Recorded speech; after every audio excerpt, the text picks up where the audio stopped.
موضوع الدرس في أهوال يوم القيامة سورة المؤمن تفسير ابن كثير. الحمد لله رب العالمين والصلاة والسلام على أشرف الأنبياء وسيد المرسلين سيدنا محمد وعلى آله وصحابه أجمعين. اللهم صل على سيدنا محمد وعلى آل سيدنا محمد كما صليت على إبراهيم وعلى آل إبراهيم في العالمين إنك حميد مجيد. أعوذ بالله من الشيطان الرجيم. بسم الله الرحمن الرحيم.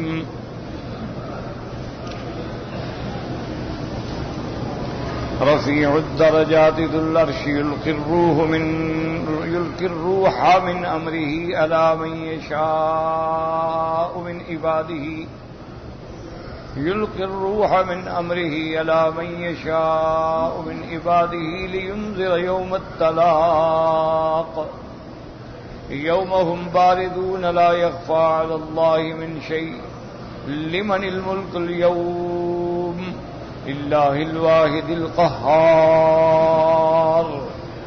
اليوم تجزى كل نفس بما كسبت لا ظلم اليوم إن الله سريع الحساب.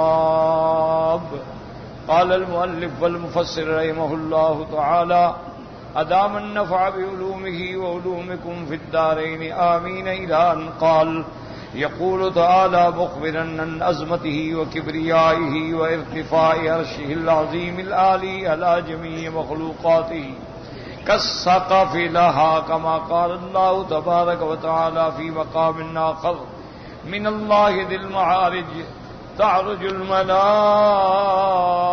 والروح إليه في يوم كان مقداره 50,000 سنة. اب مفسر رحمۃ اللہ علیہ فرماتے ہیں کہ ان آیات میں اللہ نے اپنی عظمت اور اپنی کبریائی اور اپنے عرش کی عظمت اور عرش کی بلندی تمام مخلوقات پہ کہ اللہ کا عرش جو ہے وہ ساری مخلوقات پہ ایسے ہے جیسے چھت ہو، یعنی آسمان ہے اور آسمانوں کے بعد کرسی اور کرسی کے بعد عرش. تو گویا عرش جو ہے وہ چھت ہے ساری مخلوقات کی جو اللہ نے پیدا فرمائی ہے.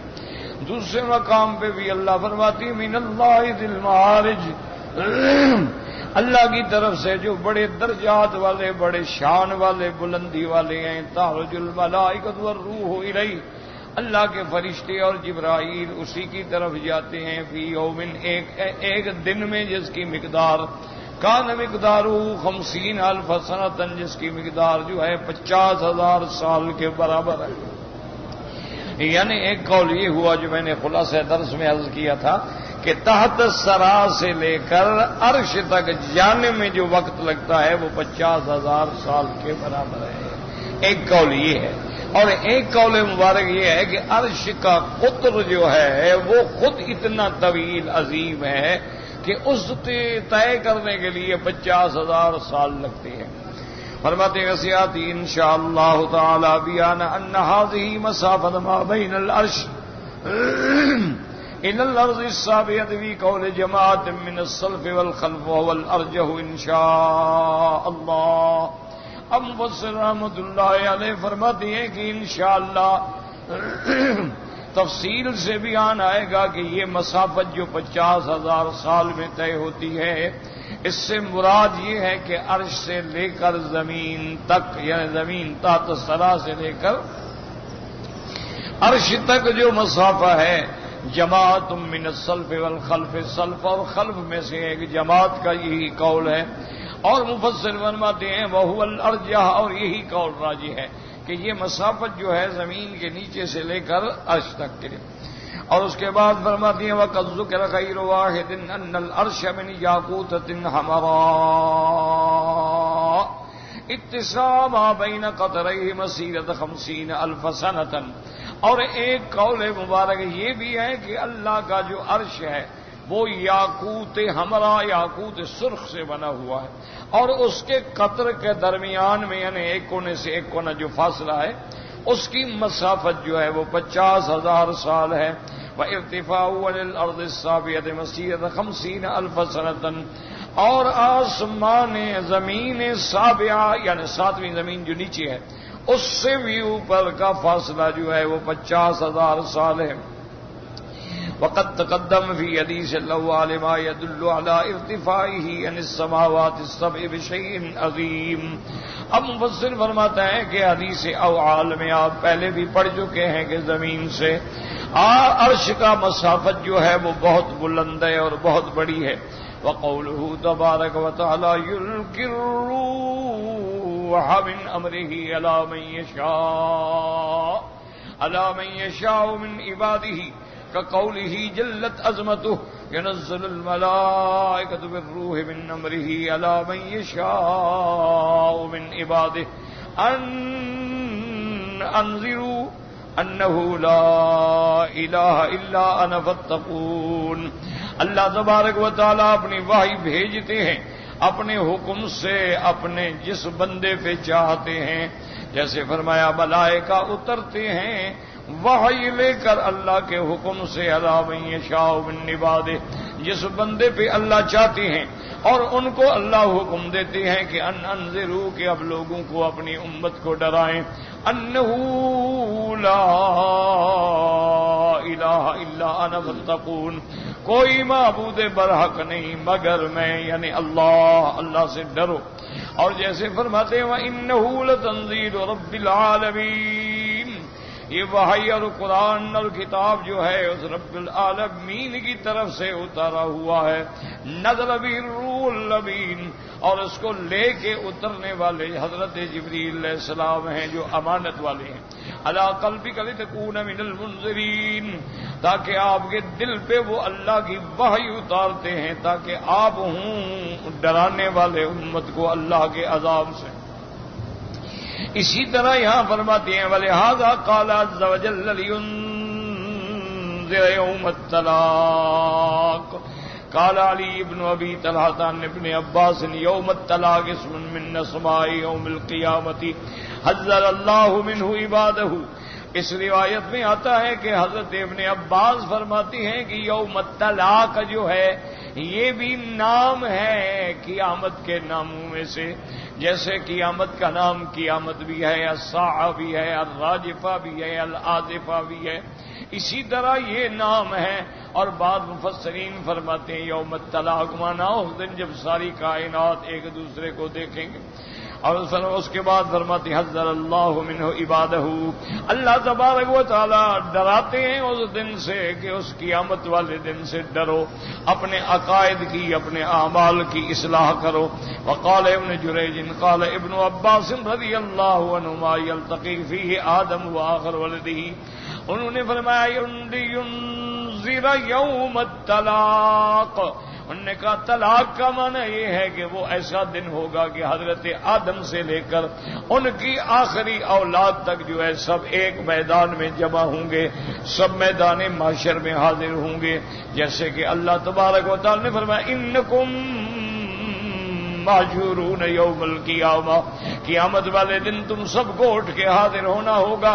اسی طرح کئی مقامات پہ آیا ہے کہ اس دن اللہ تبارک و تعالی سب کو جمع کریں گے قیامت والے دن، اولین و آخرین کو، تو اس لیے بھی اس کو یوم الطلاق فرمایا گیا۔ وقال ابن زید یلتقی فیہ العباد، اور حضرت ابن زید فرماتے ہیں کہ یوم الطلاق اس لیے ہے کہ سب بندے ایک دوسرے کو ملیں گے، سب ایک دوسرے کے سامنے ہوں گے۔ اور اس کے بعد وقال قتادہ والسدی وبلال بن سعد وسفیان بن عیینہ یلتقی فی اہل السماء واہل الارض والخالق والخلق، حضرت قتادہ، حضرت سدی، حضرت بلال بن سعد، سفیان بن عیینہ فرماتے ہیں کہ یوم الطلاق کا معنی یہ ہے کہ یلتقی فیہ اہل السماء واہل الارض، کہ اس دن آسمان کی مخلوق اور زمین کی مخلوق سب ایک دوسرے کو ملیں گے، اللہ کے فرشتے بھی ہوں گے اور اللہ تبارک و تعالیٰ کی زمینی مخلوقات بھی ہوگی، اور اس دن پھر خالق اور خلق کے درمیان میں بھی ملاقات ہوگی، یعنی اللہ تبارک و تعالیٰ اور اس کے بندوں کے درمیان میں بھی لقاء ہوگا، جب اللہ تبارک و تعالیٰ فیصلے کے لیے تشریف لے آئیں گے جیسے آپ پڑھ چکے وَأَشْرَقَتِ الْأَرْضُ بِنُورِ رَبِّهَا وَوُضِعَ الْكِتَابُ وَجِيءَ بِالنَّبِيِّينَ وَالشُّهَدَاءِ. جب اللہ میدان معاشر میں تشریف لائیں گے اور ساری زمین میرے اللہ کے نور سے بھر جائے گی، اور جب نامہ اعمال رکھ دیے جائیں گے، اور جب انبیاء بھی حاضر ہوں گے اور شہداء بھی حاضر ہوں گے گواہی دینے کے لیے. وقال میمون ابن مہران، وہ فرماتے ہیں کہ لینذر یوم الطلاق. یوم الطلاق کا معنی یہ ہے کہ اس دن یلتقی الظالم والمظلوم، اللہ تبارک و تعالی ظالم اور مظلوم دونوں کو اکٹھا کریں گے تاکہ ان کے درمیان میں فیصلہ ہو سکے. وقد یقال ان یوم الطلاق یشمل هذا كله ويشمل ان كل عامل سيلقى ما عمله من خیر وشر كما قاله آخرون. اور با میمون ابن مہران فرماتے ہیں کہ یوم الطلاق جو ہے اس دن یہ سارے قول ٹھیک ہیں، آسمان و زمین والے بھی ملیں گے، بندہ اور خالق بھی ملیں گے، ظالم و مظلوم بھی ملیں گے، اولین و آخرین بھی ملیں گے. یہ سارے قول جو ہیں درست ہیں. اور اسی طرح فرماتی ہیں کہ ہر عمل کرنے والے کو اس کا عمل بھی ملے گا، کہ جو دنیا میں اس نے کمایا، خیر کمایا تو خیر ملے گی، شر کمایا تو شر ملے گا. فَمَن يَعْمَلْ مِثْقَالَ ذَرَّةٍ خَيْرًا يَرَهُ. اگر تم نے دنیا میں کوئی ذرے کے برابر بھلائی کی ہے تو بدلہ ملے گا. وَمَن يَعْمَلْ مِثْقَالَ ذَرَّةٍ شَرًّا يَرَهُ. اور اگر تو نے کوئی ذرے کے برابر برائی کی ہے تب بھی بدلہ ملے گا قیامت والے دن. تو اس لیے کہا گیا لینذر یوم الطلاق. تو ان آیات میں اللہ تبارک و تعالی نے بیان فرمایا کہ اللہ تبارک و تعالی سب کے درجات بلند کرنے والے ہیں، اور آپ بھی سب سے اعلیٰ ہیں، اور علو آپ کے لیے ہیں. علی الکبیر آپ کی صفت ہے، کبریائی آپ کی صفت ہے. اسی طرح حدیثوں میں آتا ہے العظمت ازاری والکبریاء ردائی. عظمت میری ازار ہے اور کبریائی میری ردا ہے. ومن نازعنی نازعتہ. اور جو آدمی میری اس عظمت کے بارے میں اعتراض کرے، تنقیص کرے، اللہ نے فرمایا پھر میں اس کو سزا دیتا ہوں. اس لیے بڑے بڑے جبار جو ہیں اللہ نے سب کی گردنیں توڑ دی. اور دوسرا یہ فیصلہ ہوا ان آیات میں اللہ جس بندے پہ چاہتے ہیں اس کو نبوت اور رسالت کا تاج پہناتے ہیں. نبوت اور رسالت اللہ کی وہابی نعمت ہے، وہ جس کو چاہتے ہیں دیتے ہیں، یہ کمانے سے حاصل نہیں ہو سکتی. اس لیے کئی مقام پہ اللہ نے واضح کر دیا اللہ اعلم حیث یجعل رسالتہ. یاد رکھیں یہ کسی کو حق نہیں پہنچتا کہ وہ اعتراض کرے. جیسے کسی کو اللہ نے حسن دیا ہے، جمال دیا ہے، اور کسی کو اللہ نے بدصورت بنایا ہے تو کوئی سوال نہیں کر سکتا. کسی کو اللہ نے اونچا بنایا، کسی کو اللہ نے نیچے ٹھکنا بنایا، اس کی مرضی ہے، جو چاہے وہ کر دے. لا يسأل عما يفعل وهم يسألون. یاد رکھیں لیکن آج کل میڈیکل سائنس جو ہے وہ یہ کہتی ہے کہ جی اگر موسم اچھا ہے، علاقہ اچھا ہے، جو اچھا ہے، پانی اچھا ہے، خوراک اچھی ہے تو لوگ ایسے پیدا ہوں گے، اور جہاں یہ نہیں ہے وہاں ایسے. لیکن اگر یہ ہم مان لیں تو وہ جب پیدا کرنے والا کون ہے؟ وہ موسم بنانے والا کون ہے؟ وہ سردی اور گرمی پیدا کرنے والا کون ہے؟ تو کہانی یوں کیوں پکڑتے ہو؟ یوں کیوں نہیں پکڑتے سیدھا کہ اللہ تبارک و تعالیٰ جو چاہتے ہیں کر دیتے ہیں. پھر اللہ تبارک و تعالیٰ نے ہر نسل کا علیحدہ رنگ رکھ دیا ہے. خدا کی شان ہے، ہر نسل الگ ہے، ہر قبائل الگ ہیں، پہچانے جاتے ہیں، سمجھ آ جاتی ہے کہ یہ دیکھو یار چھوٹے کا یہ سارے بھائی انڈونیشیا والے ہوں، ان کی ناک چھوٹی، ہاں یہ سارے Philippines, Indonesia, Thailand, Malaysia, اور ان علاقوں کے لوگ جو ہیں وہ قد ایسا ہوگا، ناک ایسے ہوگی، ہونٹ ایسے ہوں گے. اچھا اسی طرح بھی یہ کون ہے؟ کالے ہیں، لمبے ہیں جی، افریقن لوگ ہیں. یہ کون ہیں جی؟ اچھے جی یہ گورے ہیں، یہ فلاں ہیں، یہ جی یورپ امریکہ اس علاقوں کے لوگ ہیں. اور یہ کون ہیں جی؟ یہ جناب ایشیا کے لوگ ہیں کہ کچھ نہ بہت گورے ہیں نہ کالے ہیں، درمیان میں اللہ نے ان کو رنگ دیا. اس کا اللہ کا ایک نظام ہے. چلو اگر موسم بھی اثر کرتا ہے تو موسم کا خالق بھی تو اللہ ہے. اچھا خوراک اثر کرتی ہے تو خوراک پیدا کرنے والا کون ہے؟ وہ بھی تو اللہ تبارک ہے. اور پھر خوراک کے اندر وہ چیز طاقت رکھنے والا کہ انگور کا یہ فائدہ، انار کا یہ فائدہ، مالٹے کا یہ فائدہ ہے، فلاں پھل کا یہ فائدہ، فلاں پھل، تو وہ کرنے والا کون ہے؟ اللہ تبارک ہوتا ہے.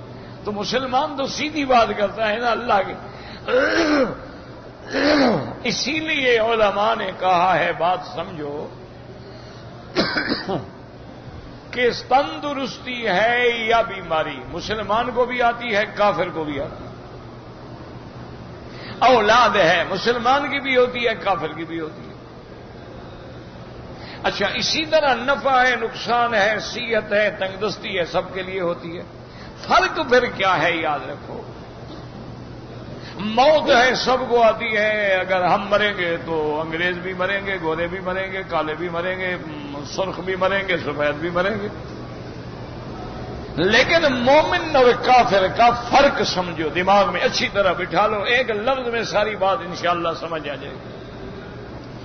کافر کی نظر اسباب پہ ہوتی ہے، یاد رکھو، اور مومن کی نظر خالق کے اسباب پہ ہوتی ہے، بس یہ فرق ہے۔ دو باتوں کو یاد رکھو کہ یہ تکلیفیں ہیں، دکھ ہے، سکھ ہے۔ اچھا، بارش برسے گی، اگر اللہ والے کے گھر پہ برسے گی تو کافر کے گھر پہ بھی برسے گی۔ اگر کسی تہجد گزار کے گھر میں بارش ہوگی تو میرے جیسے بدکردار کے گھر میں بھی بارش ہوگی۔ یہ تو اس کا نظام ہے۔ فرق کیا ہوا کہ ایک بندہ بیٹھے بیٹھے مر گیا،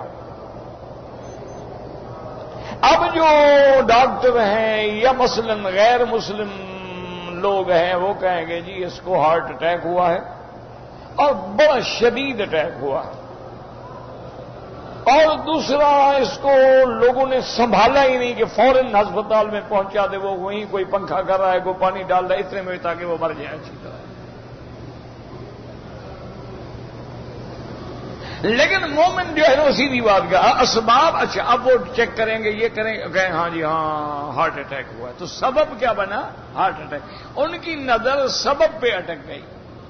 مومن کہے گا بھائی اللہ نے لکھا تھا موت آ گئی، ہارٹ اٹیک ہوا یا کچھ ہوا، ہارٹ سبب کے پیدا کرنے والا کون ہے؟ سب۔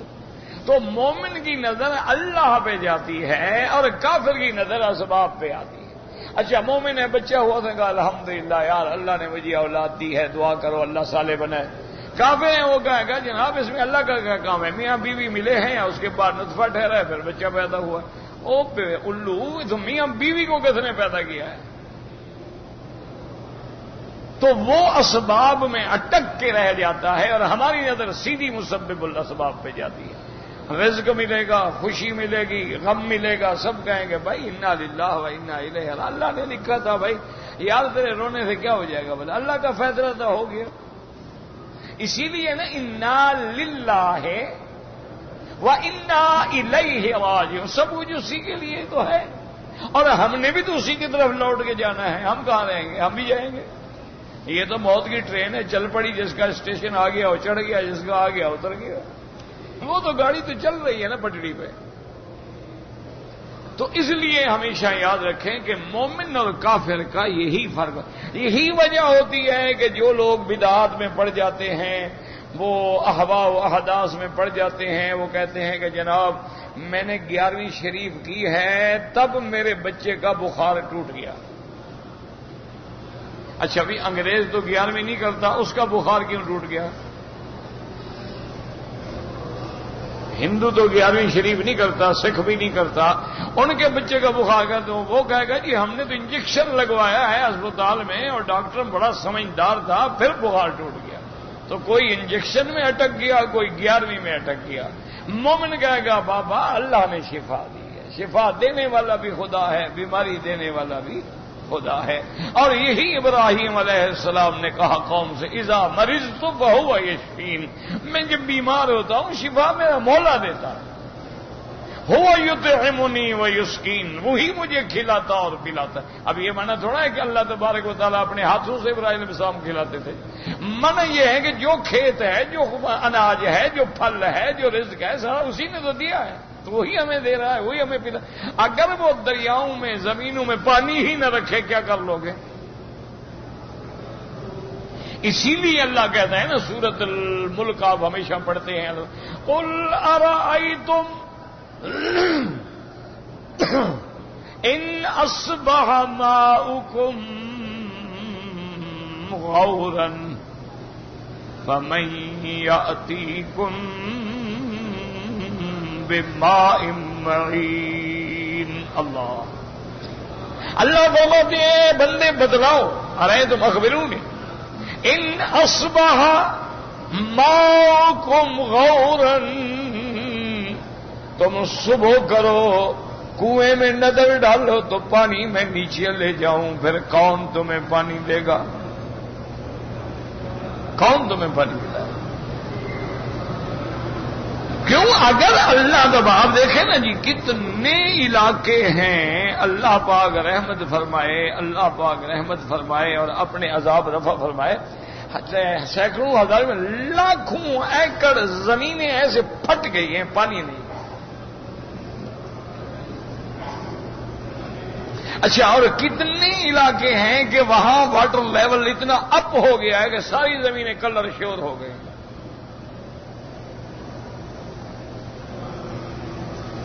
ہمارے یہاں اپنے علاقے میں ہڈ پنج ندر جو ہے نا بڑی مشہور ہے، 5 دریا وہاں سے گزرتے ہیں تو وہاں اوپر ہڈ ہے، اسی کو کہتے ہیں ہڈ پنج ندر.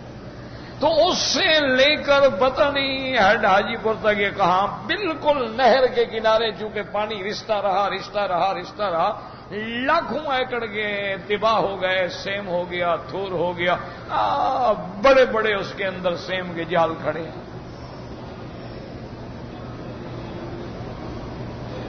اور بعض علاقے ایسے وہ پانی کا قطرہ نہیں ہے. بعض علاقے ایسے ہیں کہ آپ اگر اس کی کھدائی کریں تو آپ کو 4 میٹر پہ پانی مل جائے گا، بعض پہ 6 پہ ملے گا، بعض پہ 10 پہ ملے گا، بعض پہ 200 میٹر نیچے جانا پڑتا ہے.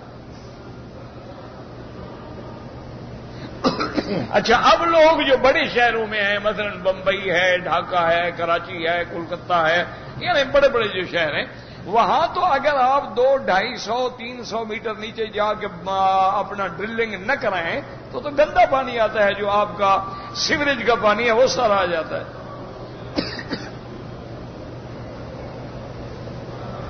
اور بعض جگہ ایسا ظلم ہے کہ یہ دیکھیں، یہ سیوریج کا پائپ جا رہا ہے، یہ پینے کا پائپ جا رہا ہے، یہاں دونوں ملے ہوئے ہیں، یہ لیک ہو کے ادھر چلا جاتا ہے، یہ ادھر آ جاتا ہے، دونوں گندا پانی ہو گیا، پلیت پانی.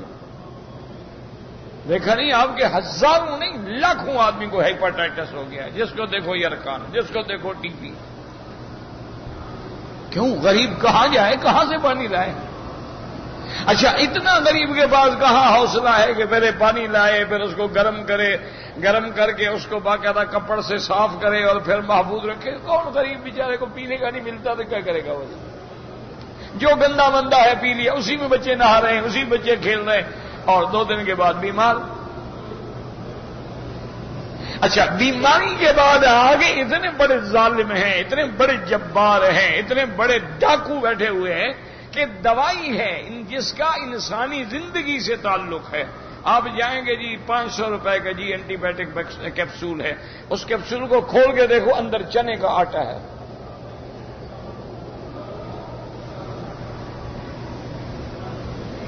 اس کا کیا علاج ہے جی؟ وہ ایک دفعہ میں دیکھ رہا تھا اخبار میں نے کارٹون دکھایا کہ ایک آدمی ایسے لٹکا پڑا ہے، نہ مرتا ہے نہ جیتا ہے. کسی نے پوچھا کہ یار تمہیں کیا ہو گیا؟ اس نے کہا بھائی زہر لے آیا تھا مرنے کے لیے، وہ بھی خالص نہیں تھی، اب نہ میں مرتا ہوں نہ جیتا ہوں. تو جہاں زہر بھی خالص نہ ملے تو یاد رکھو یہ وجوہات. اچھا، لوگ کہیں گے جی اس کی وجوہات یہ ہیں، ڈالر یہ ہو گیا، یورو یہ ہو گیا، فلانا بینک دیوالیہ والا. مسلمان ایک ہی بات کرے گا کہ اللہ ناراض ہو گیا. وہ راضی ہوتا ہے تو تھوڑے میں برکت ڈال دیتا ہے. میں نے آپ کو پہلے بھی کئی دفعہ سنایا، ہمارے اپنے گھر کی بات میں بتا رہا ہوں. یہ مٹی کی بنی ہوئی کلوٹیاں ہم کہتے ہیں، کلوٹیاں، ان میں گندم بھر کے رکھتے تھے، وہ خراب نہیں ہوتی. 2 یا 3 کلوٹیاں ہوتی تھیں، اس میں میرے خیال میں 100 من گندم سب میں یعنی ملا کے 100 یا 100 من گندم. 300 طالب علم ہوتا تھا، ہم نے کبھی 1 من گندم نہیں خریدی. جب والد صاحب رحمت اللہ علیہ وہاں تھے تو ہمارے پورے گھر میں وہ 3 ایسے لمبی سی کلوٹیاں ہوتی تھی مٹی کی بنی ہوئی، اس میں اور نیچے اس کو بنا ہوتا ہے گول دائرہ، اس سے وہ دانے ضرورت کے مطابق نکالتے. والد صاحب کی بس ایک پابندی ہوتی تھی والدہ رحمت اللہ علیہ پہ کہ بغیر وضو کے گندم نہیں نکالنی. پہلے وضو کرو، پھر کھولو، پھر گندم نکالو. اور بغیر وضو کے میرے طلباء کا آٹا نہیں گوندنا. یہ حضور کی حدیث کے طالب ہیں اور مہمان ہیں اللہ رسول. سارا سال جناب وہی 3 چل رہی ہیں اور سال گزر گیا، مزے سے کھا رہے ہیں، مہمان بھی کھا رہے ہیں. طالب کو 300 350 کبھی 350 طالب العلم ہے. والد صاحب جب وہاں ہوتے تھے اس زمانے میں بھی مکران سے، زہدان سے، نوکنڈی سے، افغان سے اور تاشقند سے، پتہ نہیں کہاں کہاں سے طلباء آتے تھے جن کی ہم زبان بھی نہیں سمجھتے تھے. اور وہ جناب گندم پوری ہو جاتی تھی. اب جناب ہم اپنے مدرسے میں اس وقت تو 3 ساڑھے 3، اب میرے خیال میں 200-250 طالب ہوتا ہے. اللہ کا شکر الحمدللہ 500 من گندم میں اپنی فصل سے ان کو دیتا ہوں. وہ کہتے ہیں جناب گندم ختم ہو گئی ہے، پیسے دیں اور خریدنی ہے. اب بتاؤ جناب. اور نعوذ باللہ یہ تھوڑا کہ وہ چوری کرتے ہیں یا اللہ معاف کرے کوئی دھوکہ. علماء ہیں، صلحاء ہیں، اچھے لوگ ہیں، برکت ہی نہیں. اللہ نے برکت اٹھا لی، بات ختم. برکت ہی ختم ہو گئی نا. اللہ کی ناراضگی کا یہ سبب ہے کہ برکت نہیں. اب دیکھیں وہ ملک جو زمین میں ہر وہ چیز پیدا کرتا ہے، دنیا کی کون سی چیز ہے جو آپ کے ملکوں میں پیدا نہیں ہوتی؟ دریا ہیں، پہاڑ ہیں، سردی ہے، گرمی ہے، باغ ہیں، آم ہیں، کھجوریں ہیں، انار ہیں، کیلے ہیں، گندم ہے، کپاس ہے، چاول ہے. ہر نعمت آپ کے ملک میں پیدا ہوتی ہے اور آپ کو ہر چیز نہیں ملتی. اس کا کیا اصل علاج یاد رکھو ایک ہے، لوگ مانے یا نہ مانے، ایک ہی بات ہے کہ اللہ ناراض ہے، اللہ کو راضی کرو. اور اس کے راضی ہونے کا کیا ہے کہ جن چیزوں سے اس نے منع کیا ہے ان سے رک جاؤ اور جن چیزوں کا حکم دیا ہے وہ کرو. دیکھو مہینوں کے اندر انقلاب آ جائے گا. اللہ نے کہا سود حرام ہے، بند کر دو گے، مشورے نہ کرو، یہ ہوگا وہ ہوگا، یہ ہوگا وہ ہوگا. ان کو اگر اپنے بائی لاز مجبور ہے، تم بھی کہو بھی ہمارے اسلام کا بائی لاز یہ ہے کہ یہ حرام ہے، ہم نہیں کریں گے. ان کو اگر اپنی قراردادوں کا اور اپنے آرڈیننس کا اتنا بڑا احساس ہے، تم انسان نہیں ہو. پھر ان کے آرڈیننس بندوں کے بنائے ہوئے ہیں، تمہارا تو اللہ کا حکم ہے. ایک لفظ ہے سود، بند کر دو، تمہاری پوری معیشت میں وہ جو لعنت ہے اللہ اس کے بجائے برکت اور رحمت ڈال دیں گے. وہ تم قرضہ لوگے نہیں پر قرضہ دینے والے بنو گے. میں نے تو بھائی دیکھو نا، بڑا چھوٹا منہ بڑی بات، میرے تو 2-4 دوست ہیں جن کو میں نے محنت کی، رحمت خدا نے کی، انہوں نے سود چھوڑ دیا. انہوں نے کہا مکی صاحب آپ نے جو ہم سے توبہ کروائی نا کعبہ شریف میں بٹھا کے، ہم پریشان اتنے ہوئے کہ ہم نے اپنی جائیدادیں بیچ دی قرضہ دینے کے لیے. لیکن 2 سال کے کرائسس کے بعد ہم ایسے اس سے نکلے ہیں کہ پہلے نفع اگر ہمیں کروڑوں میں ہوتا تھا نا، اب ہمیں اربوں میں ہوتا ہے.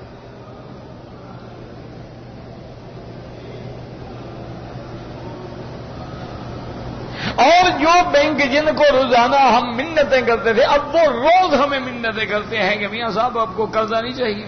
ہم نے کہا خدا تمہاری شکل ہی نہ دکھائے، قرضہ تو قرضہ رہا.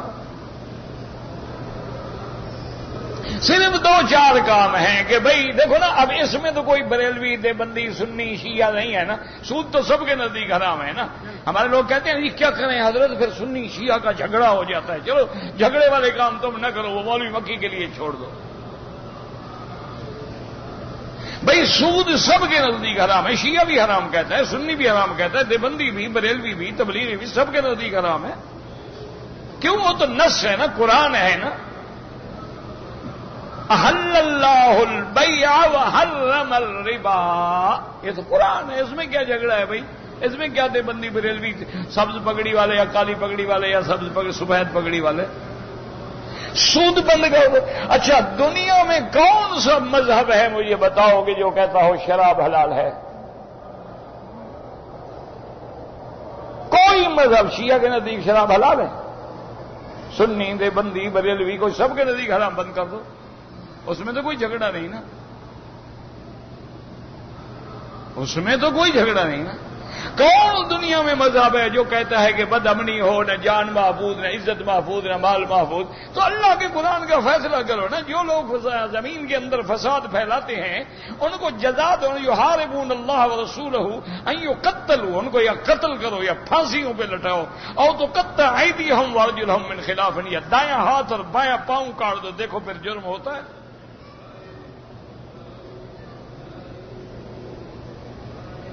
تم نے تو ایک قانون بنایا تھا ہرابا ہرابا، عمل کس نے کیا؟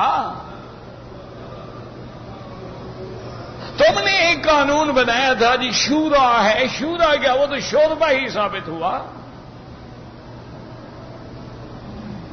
تم نے ایک قانون بنایا کہ جی ہر افسر جو ہے پابندی سے جماعت کرے اور نماز پڑھائے۔ یقین کریں اوپر سے لے کر نیچے تک ایک مہینے کے اندر ہر دفتر میں صفیں بچتی تھیں یا نمازیں ہوتی تھیں۔ اس کے بعد قانون ڈھیلا ہو گیا، ہر آدمی جان چھڑا کے گھر بیٹھ گیا۔ یہ تو موٹی موٹی باتیں ہیں، اس میں تو کوئی شیعہ سنی کا جھگڑا نہیں۔ وہ جو متفق علیہ باتیں وہ تو کر ڈالو نا۔ کون کہتا ہے، کون سا مذہب ہے دیوبندی بریلوی شیعہ سنی جو کہتا ہے کہ عورت بے حیائی کے ساتھ اتنا سینہ کھلا ہو، ننگا ہو، سر ننگا ہو، اور وہ آگے ٹیلی فون کی ایڈورٹائز پہ بیٹھی ہو؟ کون دنیا کا مذہب کہتا ہے یہ جائز ہے یار؟ ایک وہ جب آپ کے ہاں ایک وہ پتہ نہیں کیا کہتے اس کو، میرا تھن پتہ نہیں کیا تھن کیا بھن کوئی کہتے ہیں، کوئی ریس ہوتی ہے، دوڑتے ہیں آدمی، میرا تھن ریس ہوتی ہے، اس میں لڑکیاں بھی دوڑتی ہیں اور نیکر پہن کے، اور نیکر بھی گھٹنے سے اوپر ہو، بھی نیچے نہ ہوتا کہ اچھی طرح نظر آئے نا بدن۔ ایک بہت بڑے آدمی نے مجھے ٹیلی فون کیا، کہتا ہے جی ماشاءاللہ آپ چونکہ جدید و قدیم پر نظر رکھتے ہیں، یہ دوڑ جو ہے اب صحت کے لیے ہوتی ہے اور ایسا ہوتا ہے، اور سنا ہے کہ حضور اور بی بی عائشہ بھی دوڑے تھے، حدیث میں آتا ہے، آپ کا کیا خیال ہے؟ میں نے کیا خیال ہے کہ بی بی عائشہ کو نیکر تم نے سلوا کے بھجوائی تھی؟ شرم کرو، کیا کہہ رہے ہو؟ میں نے کہا تم ایسا کرو، تمہارے نزدیک میرا تھن ریس جائز ہے؟ انہوں نے کہا ہاں جی جائز۔ ہم کہتے ہیں حرج کوئی۔ میں نے کہا ایسا کرو تم آپ سب سے پہلے اپنی بیوی کو، اپنی بیٹیوں کو پہنا کے نکالو میدان میں۔ مجھے پتا تھا اس کی بیوی عالمہ ہے، حالانکہ وہ بہت بڑا منسٹر، بیوی اس کی عالمہ دین والی ہے۔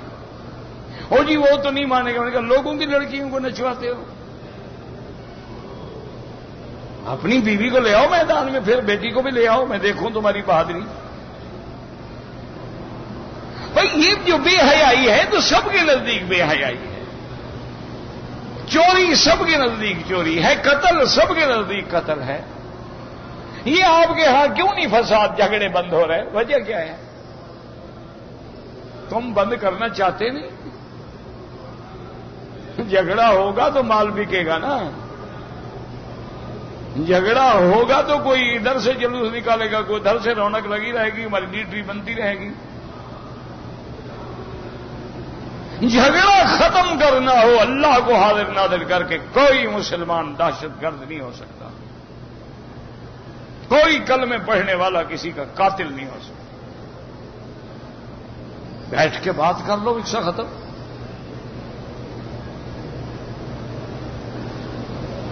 تو انشاءاللہ بہرحال تو اب دو باتیں ثابت ہو گئی۔ ایک تو یہ ہو گیا کہ سب سے بڑی شان والا اللہ ہے، سب سے عظیم عرش ہے، ساری مخلوق کے لیے وہ چھت کے قائم مقام ہے، اور اسی طرح اللہ جس پہ چاہتے ہیں نبوت و رسالت کا تاج پہناتے ہیں اور اس پہ وحی اتارتے ہیں۔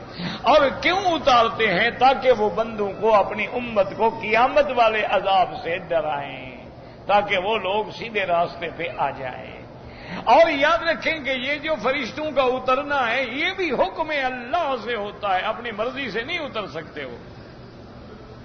ایک دفعہ حدیث میں آتا ہے حضور پاک صلی اللہ علیہ وسلم نے فرمایا یا جبرائیل انی اشتاق الی رؤیتک، کہ جبریل علیہ السلام مجھے تیرے آنے کا، تیرے دیکھنے کا، تیرے ملنے کا انتظار رہتا ہے۔ کہ کب جبریل آئے گا، کب اللہ کا حکم لائے گا۔ حضرت جبریل نے عرض کیا وانا اشوق الیک یا رسول اللہ صلی اللہ علیہ وسلم۔ حضرت جبریل نے کہا کہ یا رسول اللہ مجھے آپ کا چہرہ دیکھنے کا آپ سے بھی زیادہ شوق ہوتا ہے کہ کب مجھے زیارت نصیب ہوگی، لیکن ہم تو حرکت نہیں کر سکتے جب تک اللہ تبارک و تعالی ہمیں حکم نہ دے۔ وما نتنزل الا بامر ربک، جب تک تیرے رب کا امر نہ ہو، حکم نہ ہو، ہم کیسے اتر سکتے ہیں؟ ہم اس کے حکم کے پابند ہیں، ایک قطرہ بھی نہیں ہل سکتی ہیں۔ تو یہ بھی پتہ لگا فرشتے اس کے حکم سے اترتے ہیں، وحی اس کے حکم سے اترتی ہے۔ اب یوم الطلاق کا معنی یہ ہے کہ قیامت کے دن اولین و آخرین بھی ملیں گے، ظالم و مظلوم بھی ملیں گے، مخلوق اپنے خالق کی بھی زیارت کرے گی، انصاف ہوگا، عدل ہوگا، ہر عمل کرنے والے کو اس کی عمل کی جزا بھی ملے گی، سزا بھی ملے گی۔ اگر تمہارے ان خیرن فخیرن و ان شرن فشر، اگر تیرے عمل بہتر ہیں تو جزا بھی بہتر ہوگی، اور بھیڑے ہیں تو پھر جزا بھی ویسے ملے گی۔ وقوله جل جلاله يوم هم بارزون لا يخفى على الله منهم شيء اي ظاهرون بادون كلهم لا شيء يكنهم ولا يذلهم ولا يسترهم۔ اللہ فرماتے ہیں اس دن سب کے سب ظاہر کھڑے ہوں گے۔ کیا مانا؟ میدان چٹیل میدان ہوگا، نہ پہاڑ ہوگا، نہ آڑ ہوگی، نہ درخت ہوگا، نہ کسی چیز کا سایہ ہوگا، نہ کوئی چیز سطر دینے والی ہوگی۔ سب اللہ کی دربار میں کھڑے ہوں گے۔ یوم هم بارزون لا يخفى على الله منهم شيء الجميع في علمه على السماء۔ سب کے سب اللہ کے سامنے اللہ تبارک و تعالی کے علم میں برابر ہوں گے۔ ویسے تو دنیا میں بھی کوئی چیز اللہ سے چھپی ہوئی نہیں، یاد رکھو۔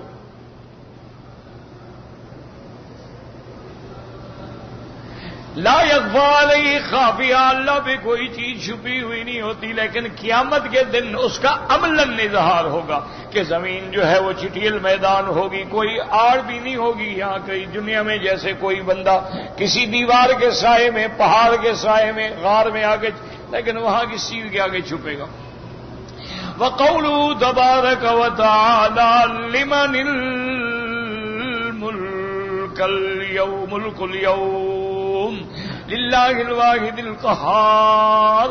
قد تقدم في حديث ابن عمر رضي الله تعالى عنهما أنه تعالى يطوي السماوات والأرض بيده ثم يقول أنا الملك أنا الجبار أنا المتكبر أين ملوك الأرض أين الجبارون أين المتكبرون لمن الملك اليوم للہ الواحد القہار۔ جیسے کہ حدیث ابن عمر میں آتا ہے رضی اللہ عنہما انہ تعالی یطوی السماوات والارض بیدہ، کہ اللہ پاک آسمانوں کو اور زمینوں کو اپنے ہاتھوں پہ اٹھا لیں گے۔ اور ایک جگہ قرآن میں والسماوات مطویات بیمینہ، آسمان جو ہیں لپیٹ کے اللہ کے داہنے ہاتھ میں ہوں گے اور زمینیں اللہ کے دوسرے ہاتھ میں ہوں گی، لیکن کلتاہما یمین، کیونکہ اللہ ہر نقص سے پاک ہے، اللہ تبارک و تعالی ہر صفت میں کمال ہے۔ اور پھر اللہ فرمائیں گے انا الملک، میں ہی بادشاہ ہوں، انا الجبار، میری صفت جبار ہے، انا المتکبر، اور میری صفت کو زیبا ہے کہ میں متکبر بھی ہوں، میری کبریائی میری عظمت ہے۔ این ملوک الارض، کہاں ہیں وہ دنیا میں بادشاہت کے دعوے کرنے والے؟ این الجبارون، کہاں ہیں وہ دنیا میں لوگوں پہ ظلم کرنے والے؟ این المتکبرون، کہاں ہیں وہ دنیا میں اکڑنے والے کہ میں سردار، میں وڈیرا، میں چودھری، میں وزیر، میں فلان، میں کہاں ہے آج وہ؟ وفي حديث السور أنه عز وجل إذا قبض أرواح جميع خلقه فلم يبق سواه وحده لا شريك له حينئذ يقول لمن الملك اليوم لله الواحد القهار۔ اور سور کی حدیث مبارک میں آتا ہے کہ میرا پروردگار جب حکم دیں گے سور پھونکا جائے گا اور تمام مخلوق کی روحیں قبض ہو جائیں گی، سب فنا ہو جائیں گے، سب پہ موت آ جائے گی۔ فلم یبق سواہ وحدہ، اللہ کے سوا کوئی باقی نہیں ہوگا، وحدہ لا شریک لہ۔ اس وقت اللہ تبارک و تعالیٰ فرمائیں گے لمن الملک اليوم، کون ہے آج جو ملک کا دعویٰ کرے؟ 3 دفعہ کہیں گے، لیکن کوئی ہو تو جواب دے۔ ثم یجیب نفسہ قائلا، پھر اللہ خود جواب دیں گے کہ للہ الواحد القہار، سب اسی کے لیے ہے جو ایک ہے اور جو سب پہ غالب ہے۔ الذی هو وحدہ، جو اکیلا ہے، قد قہر کل شیء، ہر چیز پہ جو قادر کا جس پہ غلبہ ہے غلبہ۔ وقد قال ابن ابي حاتم حدثنا محمد بن غالب الدقاق قال حدثنا عبيد بن عبيدة قال حدثنا معتمر عن ابيه حدثنا ابو نضرة عن ابن عباس رضی اللہ عنہما قال ینادی مناد بین یدی الساعة یا ایھا الناس، حضرت ابن عباس فرماتی ہیں کہ قیامت والے دن پکارنے والا اللہ کے حکم سے پکارے گا، اے لوگو اتتکم الساعة، قیامت آ گئی، فیسمعها الاحیاء والاموات، اس آواز کو زندہ بھی سنیں گے مردہ بھی سنیں گے۔ قال وینظر اللہ عز وجل الی السماء الدنیا، پھر اللہ تبارک و تعالی جیسے اس کی شان کو زیبا ہے آسمان دنیا پہ نزول جلال فرمائیں گے اور فرمائیں گے لمن الملک اليوم للہ الواحد القہار۔ وقولہ جلت عظمتہ، فرمایا الیوم تجزا کل نفس بما کسبت لا ظلم اليوم ان اللہ سریع الحساب۔ یخبر تعالی عن عدلہ فی حکمہ بین خلقہ، کہ اللہ تبارک و تعالی خبر دیتی ہیں کہ میں انصاف کروں گا اپنی مخلوقات کے درمیان میں، لا یظلم مثقال ذرۃ من خیر ولا من شر، کسی کے ساتھ ذرے کے برابر بھی زیادتی نہیں ہوگی، بل یجزا بالحسن عشر امثالها، بلکہ جس نے نیکی کی ہوگی اس کو 10 گنا اجر ملے گا، وبالسیئۃ واحدۃ، اور جس نے برائی کی ہوگی اس کو 1 برائی کا ثواب گناہ ملے گا، سزا ملے گی۔ اسی لیے یاد رکھیں کہ حضرت ابن عباس فرماتے تھے وہ کتنا بندہ بدقسمت ہے جس کے احاد جو ہیں اشرات سے بڑھ جائیں۔ کیا معنی سمجھو کہ گناہ 1 کا 1 لکھا جائے گا، لیکن نیکی پر 10 گنا، تو نیکی میں 10 ہیں، گناہ میں 1 ہے، اب 1 10 سے بڑھ جائے تو اس سے بڑا بدقسمت پھر کون ہے دنیا؟ یعنی وہ اتنے گناہ گر ڈالے کہ اشرات سے بھی بڑھ جائے۔ تو اس لیے حضرت ابن عباس فرماتے تھے کہ بھئی وہ بندہ بڑا شقی ہوگا، بدقسمت ہوگا کہ جس کے احاد جو ہے اشرات میں غالب آ جائیں، یعنی گناہ اتنے ہیں اور نیکی اتنی کم ہے کہ وہ 10 لکھی جا رہی ہیں، یہ 1 لکھا جائے لیکن 1 زیادہ ہو جائے۔ اس لیے فرماتے ہیں اللہ تبارک و تعالی انصاف فرمائیں گے، ولہذا قال تبارک و تعالی لا ظلم اليوم، آج کسی پہ ظلم نہیں ہوگا، کما ثبت فی صحیح مسلم النبی ذر رضی اللہ تعالی عنہ، اللہ تبارک و تعالیٰ کے نبی پاک کی حدیث ہے جو صحیح مسلم میں ہے، اور حضور اللہ سے روایت یعنی حدیث قدسی ہے، فیما یحکی عن ربہ عز وجل انہ قال یا عبادی، اللہ فرماتے ہیں میرے بندو انی حرمت الظلم علی نفسی، میں نے اپنی ذات پہ بھی ظلم حرام کر دیا ہے، وجعلتہ بینکم محرما فلا تظلموا، اور تمہارے درمیان میں بھی میں نے حرام کر دیا ہے، کسی پہ ظلم نہ کرو۔ اعلان قال یا عبادی انما ہی اعمالکم احصیھا علیکم ثم اوفیکم ایھا، اللہ فرمائیں گے میرے بندے یہ تیرے عمل ہیں جو ہم نے گن کے لکھ کے محفوظ رکھے ہیں اور انہی کے مطابق تمہیں جزا ملے گی۔ ومن وجد خیرا، جس کو بہتری ملے فلیحمد اللہ تبارک و تعالی، اللہ کا حمد بیان کرے۔ ومن وجد غیر ذالک، اور جس کو سزا ملے فلا یلومن الا نفسہ، پھر وہ اپنے نفس کو ملامت کرے، اللہ نے کسی پہ ظلم نہیں کیا۔ اس لیے فرماتے وما ظلمناہم ولکن کانوا انفسہم یظلمون، اور کہیں فرماتے ان اللہ لا یظلم مثقال ذرۃ، اللہ ذرے کے برابر بھی ظلم نہیں کرتے، وہ پاک ہیں۔ وقولہ عز وجل ان اللہ سریع الحساب اے یحاسب الخلائق کلهم کما یحاسب نفس واحدہ. اللہ حساب اتنا جلدی لیں گے جیسے ساری مخلوق کا حساب، جیسے ایک بندے کا حساب. کما قال جل وعلا ما خلقکم ولا بعثکم الا كنفس واحدہ. تمہارا پیدا کرنا، تمہارا موت دینا، تمہیں دوبارہ کھڑا کرنا ایسے ہے جیسے ایک بندے کو پیدا کروں گا ایک بندے کو کھڑا کر. وقال جل جلالہ وما امرنا الا واحدۃ کلمح بالبصر. اللہ تبارک و تعالی کا حکم ہوگا اور ہر چیز جو ہے وہ پلک جھپکنے کے اندر ہو جائے گی. واللہ اعلم.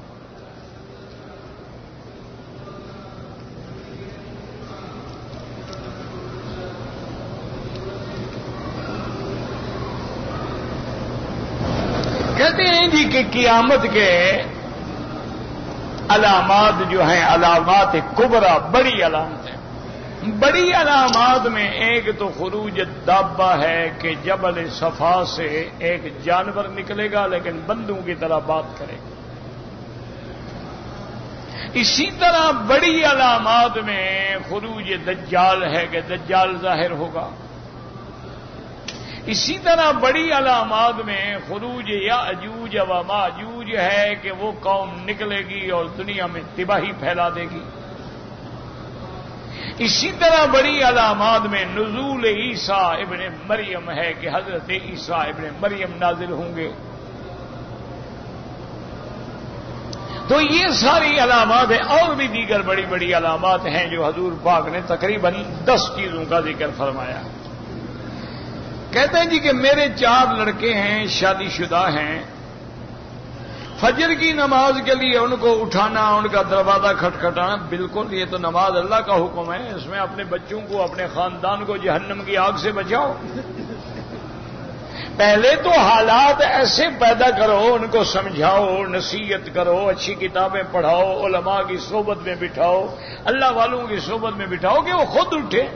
شادی شدہ ہیں، اب بچے تو نہیں ہیں ابھی. اور نعوذ باللہ اگر پھر بھی سستی کرتے ہیں تو ڈنڈے سے اٹھاؤ. آپ کو حق ہے، آپ سختی کر سکتے ہیں. یہ تو دین کا معاملہ ہے، ایمان اور اسلام اور کفر کا معاملہ. یہ کوئی معمولی بات تو نہیں. بالکل آپ سب سے پہلے حالات پیدا کرو کہ بیٹا تم نماز آخر کیوں نہیں پڑھتے، کیا وجہ ہے؟ تو کفر اسلام کی بات ہے. اپنے آپ کے اپنے حلال کو حرام کرتے ہو. اور دوسرا علاج یہ ہوتا ہے کہ ان کو علماء کے درس میں، اولیاء اللہ کی صحبتوں میں، اچھے لوگوں کے ساتھ ملاؤ، اچھی کتابیں دو، اچھے کیسٹ لا کر دو تاکہ گھر میں وہ سنیں، بیوی سنے، بچے سنیں. ان کے دماغوں میں یہ بات آئے گی اللہ کا فرض ہے، ہم نے خود اٹھنا ہے.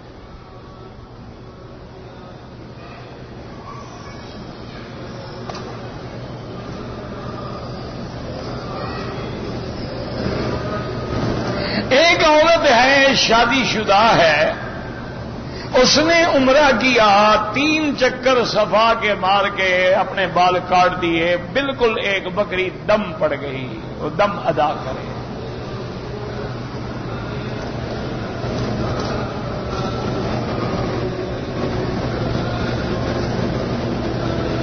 ایک آدمی ہے، بیٹھتا ہے آپ کے پاس اور عجیب حرکتیں کرتا ہے. مجھے پتہ لگے میں کس کو سمجھا، میرے سامنے تو آپ بھی سارے بیٹھے ہوئے ہیں سامنے.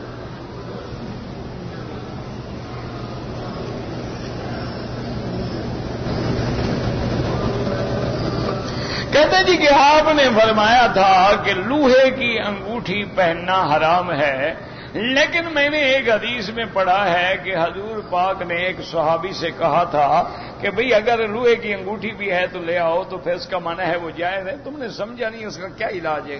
اللہ ہدایت دے. وہ ایک آدمی، ایک صحابی تھے غریب، ان کی شادی حضور کرنا چاہتے تھے.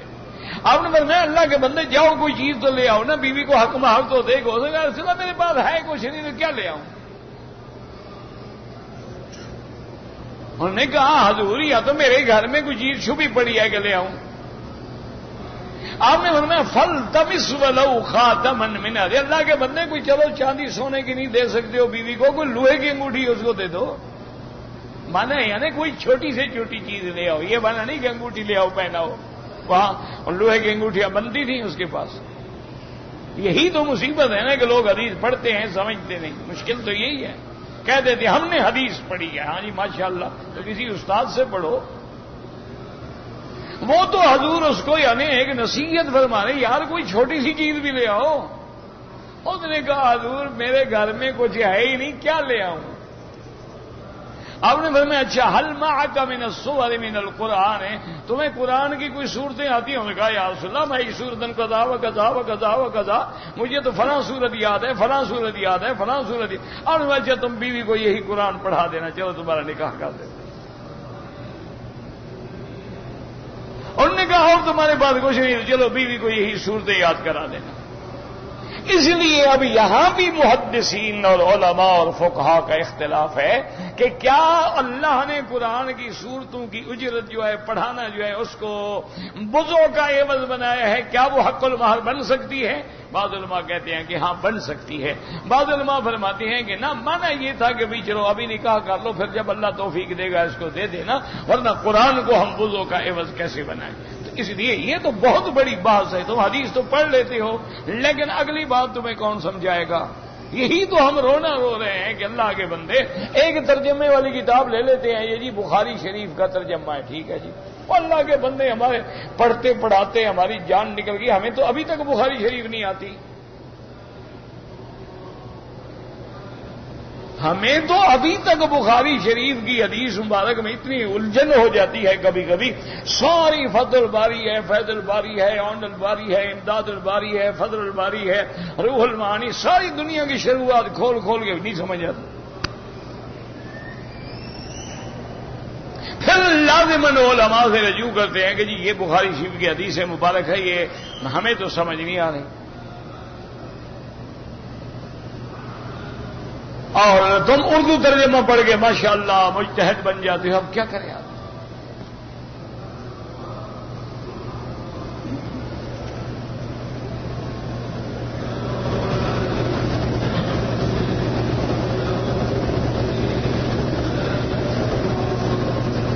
کہتے ہیں جی کہ ایک غیر مسلم خاتون تھی، کار کے حادثے میں مر گئی، 17 سال تک بیمار رہی. تو اس نے قانون کو درخواست دی تھی کہ میں اس زندگی سے مر جانا چاہتی ہوں، مجھے مرنے کی اجازت دی جائے تاکہ میں خودکشی کر لوں یا زہر کھا لوں یا انجیکشن لگوا لوں. اسلام اجازت نہیں دیتا. لیکن وہ تو تھی غیر مسلم، ادھر بھی جہنم میں جانا تھا، اب بھی جہنم میں گئی، تمہیں کیا تکلیف ہے؟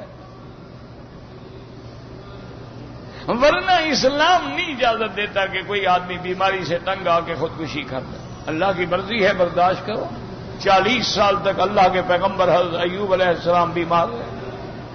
رب انی مسنی الضر وانت ارحم الراحمین. 40 سال تک حضرت یعقوب علیہ السلام روتے رہے. آپ کی آنکھیں مبارک سفید ہو گئی. اللہ کہتے رہے اللہ جب چاہے شفا دے، جب چاہے بیماری دے. اسلام اجازت نہیں دیتا. اصل وجہ کیا ہے؟ وجہ یہ ہے کہ یہ جو تمہیں کافروں کے ملک ہیں نا، یہ تمہیں بڑے نظر آتے ہیں کہ جناب یہ بڑے مہذب ہیں اور بڑے ان میں انسانیت کا خیال ہے، اور یہ بڑا خیال کچھ بھی نہیں ہے. یہ دنیا کا بدترین معاشرہ. ماں باپ بوڑھے ہو جائیں اولڈ ہوم میں پھینک دیتے ہیں، پوچھتے ہی نہیں کہ کون ہے. تو جب یہ حالات ہوں پھر تو خود بندہ کہتا ہے نا میں مرنا چاہتا ہوں. ہمارے یہاں تو کوئی بوڑھا ہو جائے دیکھا نہیں ہے، والدہ ہے، والدین ہیں، باپ ہے، بوڑھا ہے، ریڑی پہ لے کے طواف کرا رہے ہیں، عمرہ کرا رہے ہیں. میں نے خود دیکھا کندھے پہ اٹھا کے حج کرا رہا ہے. اپنی بوڑھی اماں کو ایک پٹھان کندھے پہ اٹھا کے عرفات تک گیا پیدل. ہمارے ہاں تو اسلام ہے نا، ہم کیوں اس کو مرنے دیں؟ ہم اس کی خدمت کریں گے، اور جب آپ اس کی خدمت کریں گے تو اس کا بھی اطمینان ہوتا ہے، اس کا بھی جی چاہتا ہے کہ میں نہ مروں. وطر نماز حنفیوں کی طرح پڑھیں یا تکبیر کے ہاتھ اٹھا کے دعا، کوئی مسئلہ نہیں. ہاتھ باندھ کے دعا مانگو تو اللہ سنتا ہے، ہاتھ اٹھا کے مانگو تو سنتا ہے، کوئی مسئلہ نہیں. یہ کوئی لڑائی جھگڑے کا مسئلہ ہے. 1400 سال گزر گئے ابھی تک یہ مسئلے حل نہیں ہوئے. بھئی دعا ہے نا، دعا وہ بھی پڑھ رہا ہے، قنوت تم بھی پڑھ. ایک آدمی ہاتھ باندھ کے پڑھا، ایک آدمی ہاتھ اٹھا کے پڑھا. دعا تو دونوں مانگ رہے ہیں نا. اللہم اہدنا فیمن ہدیت وعافنا فیمن عافیت. کوئی مسئلہ نہیں. جیسے نماز کے بعد اللہم انت السلام علیک السلام بغیر ہاتھ اٹھائے کبھی ہاتھ اٹھا لی. وہ بھی حدیث میں ایک بار رفع یدیہ، حضور نے ہاتھ اٹھائے.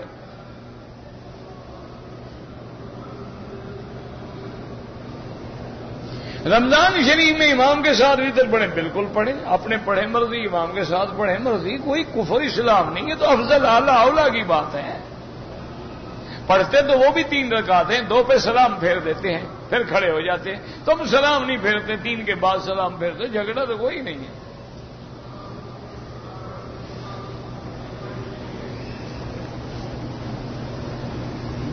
یہ تو کبھی نہیں ہوتا نا کہ بھائی امام صاحب مثلا آ کے 1 رکعت پڑھا کے چلے جائیں، اس سے پہلے کوئی نماز نہ ہو. تو پہلے 2 رکعتیں تو ہوں گی نا، اس کے بعد وہ سلام پھیریں گے، بات نہیں کرتے، کھڑے ہو گئے، 1 رکعت پڑھ لی، وہ بھی حدیث میں موجود ہے. اور 3 رکعتوں کے بعد اکٹھا سلام پھیرو، وہ بھی موجود ہے. تو اس میں جھگڑے کا مسئلہ کیا ہے کہ آدمی ٹکریں مارتا رہے اور لڑتا رہے اور ایک دوسرے کو کافر بناتا رہے اور ایک دوسرے کی نمازوں کو باطل کہتا رہے؟ یہ بڑی بدقسمتی کی بات ہے. میرا بھانجا بے قصور ایک مقدمے میں، اللہ سب بے گناہوں کو رہائی عطا فرما. یا اللہ جو بے گناہ بیچارے جیلوں میں سڑ رہے ہیں ان پہ رحم فرما، ان کو آزادی اور رہائی عطا فرما. قرین کیا ہے؟ ساتھی. ہر آدمی کے ساتھ ایک شیطان بھی لگا ہوا ہے، ایک فرشتہ بھی لگا ہوا.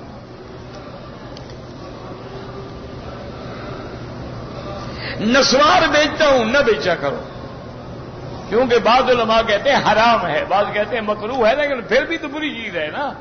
کوئی اچھا کام تو نہیں ہے نا. کوئی اور اچھی چیز بیچا کرو، اس کے بجائے کوئی لاچی شاچی بیچو، خوشبو والی چیز بیچو.